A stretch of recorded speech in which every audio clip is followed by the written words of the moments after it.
হ্যাঁ চাকরি হয়ে যাবে, সমস্যা নেই, 100%। হ্যাঁ আচ্ছা। এ ছোট ভাই তুমি কিছু বলবা? হ্যাঁ ভাই, আমার ছেলে এসএসসি পাস করছে, তো বাড়িতে বসে আছো, দেখেন তো কোনো একটা লাইন কাটা হয় নাকি? সমস্যা নাই, আপনি তো চেনা, নিজেদের লোকই ধরতে গেলে সমস্যা নাই। আপনার বেটা কালকে পাঠিয়ে দিয়েন, চাকরির ব্যবস্থা হয়ে গেছে মনে করেন, হয়ে যাবে। কোন চাকরি ভাই? আরে ভাই আমার কাছে যেগুলা চাকরি করে ঠিক আছে, সবাই এসির ভেতর থাকে, কেউ বাইরে থাকে না, গরমের কোনো প্রশ্নই আসে না, সব এসির ভেতরে কাজ করে।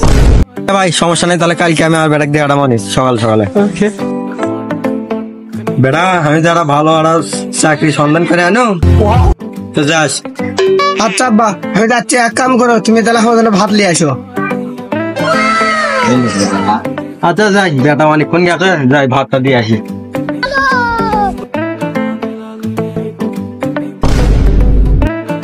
রুকো যারা ভাই কি হলো ভাই?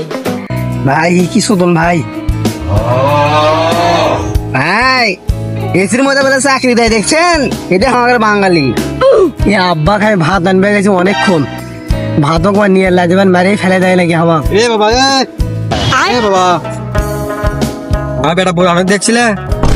আব্বা তুমি আমি তো বোরহান বাবা তারপরে এসি মত কাম দেয় বাবা, তো তুই যাই কাল হয়ে গেছো। আল্লাহ তোমার ভাই তো আমাকে এই এসির কথা কয়ে এটি তো দিল, তা ভালো এসির বাতাস ভারী লাগছে।